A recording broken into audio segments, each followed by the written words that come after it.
I'm here on Mettalworx.com with David Sanchez from Havok. First of all, welcome to Nova Scotia. I know it's your first time here. Yes, thanks for having us here. We're stoked. And you guys are actually doing a true cross-Canada tour. I mean, like the Newfoundland date, weather kind of did that. But, I mean, at least you attempted to do a true one. You weren't, like, just going as far as Montreal, because nothing pisses off Maritimers more than cross-Canada tour. We're going to Montreal, so Right. So thanks for coming. Yeah, if it's a Canadian tour, we might as well hit Canada. Exactly. Coast to coast. So how has the Canadian tour been going so far? So far, so good. A lot of the crowds are really good, and Montreal is one of our favorite places to play. Vancouver, it was only our second time going there. That was awesome, and a lot of places we're hitting on this trip for the very first time. Okay, so now reading your history, I kind of did the Wikipedia thing just to kind of read up on you guys. And you guys actually got signed by Candlelight Records by sending out your EP and that stuff. Now, that's not a method that really works for a lot of bands. Sometimes nowadays, it's kind of like the old way to do it. But were you guys doing like a lot of touring at that time, or were you just kind of just trying to do what you could? We did tour at the time that we were sending in demos to like all the labels. We had probably booked and done our own tours probably, I don't know, 4 or 5 times by that point. So I think that was pretty good evidence to the labels that we were willing to work, to earn our keep. So, yeah, like you said, it doesn't often happen that people get signed that way anymore these days, but we did it the old school way, and things worked out. It worked. So obviously, I mean, the touring did, like you said, give them an idea that, hey, these guys are for real. These guys are willing to do it. Yeah. How do you think the music industry is right now for bands trying to, get somewhere, get signed or something like that? Do you think that that's basically what they got to do? Like, it still comes down to touring and reaching as many people live as you can? I think that's a huge part of it, but not necessarily the only way to do it. There's plenty of bands that sign record deals that never tour. So, True enough. Yeah, there's that too. So I don't know. There's no like be-all, end-all way to definitely get signed, but where it all starts is write good music. Because if you write garbage, no one's going to want to listen to your band, let alone put it out on records. Yeah, exactly. Speaking of that, like as far as, like either MP3s versus CDs or vinyl, what do you prefer? Are you more of a guy that likes to have the physical copy? I like the physical. It's really nice to be able to flip through pages and read lyrics and look at photographs and see who mixed and produced the album, and all that stuff is really cool. That's the way I think albums should be experienced. I'm still waiting for the day that iPod comes out with a touchscreen iPod where you can look through the booklet while you're listening to the music. If they ever invent that, then I might get rid of my CD collection. But until that happens, no way. The real physical copy is way better because you get the artwork, you get photographs, you get the lyrics, the thank yous, all the album credits, and that's stuff that you totally don't get if you're downloading a record. Yeah. For sure. No, I definitely agree with you. Okay, so now with your most recent album, Unnatural Selection, which I think is your best album, I thought that you guys did an amazing job on that.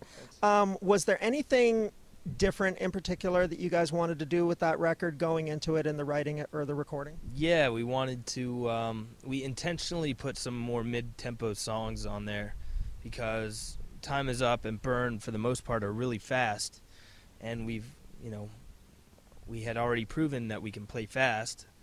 So we wanted to throw in some more lax tempos in there so it would break up our live set a little more, so it would have a little more of like a roller coaster effect when you're at the show, instead of just pummeling you over the head the entire time.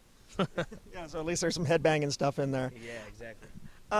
So I also read that you guys are looking to explore the opportunity to get on a bigger label now. Yeah, we should actually have a nice little announcement about that sometime soon. So, yeah, keep your ears right on. Field. Nice. Now, one thing that was actually just announced yesterday as of this interview, a nice little tour with Crowbar and Revocation that's coming up in the fall. Yeah, it's going to be awesome. It'll be our second time touring with Revocation and our first time touring with Crowbar. It should be a really good tour, I think. Yeah. Right on. And that's actually a good varied lineup because I mean you got the sludge with Crowbar and then you got the faster stuff with you guys and Revocation, so that's little something for everybody. Now before I get to some fan questions, because I kind of threw it out there, you know, see what people wanted to ask you. Cool.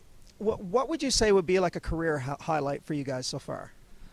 Playing at a festival called Rock al Parque in Bogota, Colombia was probably the craziest thing I've ever done in my life. We played in front of like 40,000 people, and it was just an ocean of bodies, and simultaneously I could see like 12 different circle pits from the stage. Sweet. It was absolutely insane, and it still kind of hasn't even sunk in that it actually happened. Yeah. Any estimate of how many people were there for that, like you know, actual attendance? I know it was upwards of 40,000. Nice. Which is nice. Right on. Ludicrous. Yeah. Absolutely nuts. Yeah.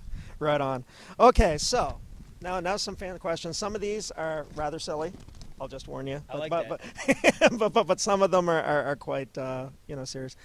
So now one was, how do you feel about having like local bands opening up for you guys when you guys are, you know, touring through on your own? It's great because you know, the locals will bring some people out.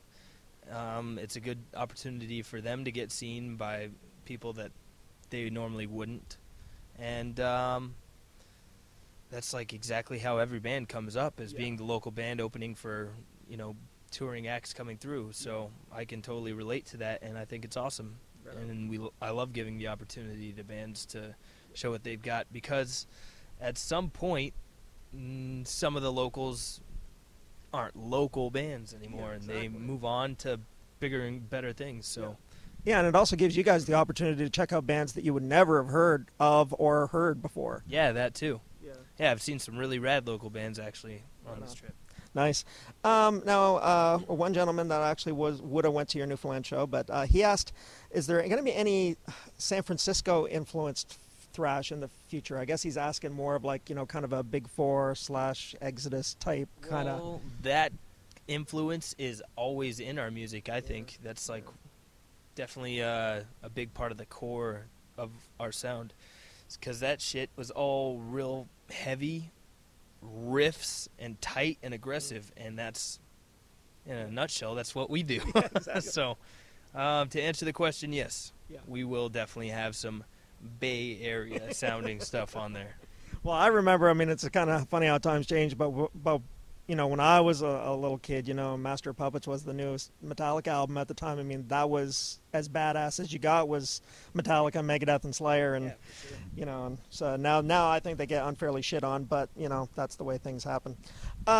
Where do your political themed lyrics come from, other than just looking at the world, I guess? Yeah, it's observing and getting angry at the situation that we're in, because in a large way, the people and the well-being of citizens is at risk, and completely the will of the people is ignored, you know? Yeah. I feel that things are amiss, and there's lots and lots of room for improvement, and that pisses me off, so I write songs. Okay, I just threw away my piece of paper. I didn't realize that I had it written on the other side. Okay, now here's a quirky question. Our friend Walker, who plays in a thrash band in PEI called Vanquisher, he wants to know how you feel about Paul Simon's 1986 hit, You Can Call Me Al. I'm not sure I know that song. Maybe I would recognize it if I heard it, but I'm not. I know a few Paul Simon songs, but I'm not sure about that one. Yeah, the video had Chevy Chase in it with him. I do know it, but I'm not singing it. Like, do you? I have seen part of that video. Yeah. Yeah. But I can't really speak too much on the matter because I'm uneducated. Okay. All right. Sorry, Walker. Tried to get it now. All right. How about a favorite deadly animal? Oh man, favorite deadly animal. I really think that hippopotamus skulls look rad, and hippos actually kill lots and lots of people every year. Yeah. They can literally like chomp your leg off if they wanted to. Oh, for sure. Yeah, I think that's great. It's like the tank of the animal kingdom. Pretty much. Okay, that's a pretty good answer. Crossbow or rifle? Well, in a fight, I would put my bet on the rifle. For sure. Yeah, depending on distance, you know. No. Tacos or hot dogs? How about hot dog filled tacos? Sounds pretty good. The ladies know what I'm talking about there. Right on. Okay, and my friend Alicia Mazzola, who actually co-moderates a page with me on Facebook, and she lives in New York. She wants to know if you guys will play her living room. In her living room, maybe. Depends what you're asking us to play. Because maybe we can play in your living room. I don't know if that means music or if that means like bust out the twister board and get some midgets over and put on our Speedos. I'm not sure what that question entails. She just wanted you to play her living room. That's all she said. All right, so that's all I got. So we're just ready for a kick-ass show. We know you guys are going to deliver something really great tonight. So anyways, definitely if Havok's coming through your area, you're watching from outside this area and Havok's coming through, check them out. Check out also their page for the label announcement pretty soon too. Yeah, so keep your eyes peeled for that. We should be announcing some really cool stuff soon. right on. So Havok, Mettalworx. All right, thanks, man.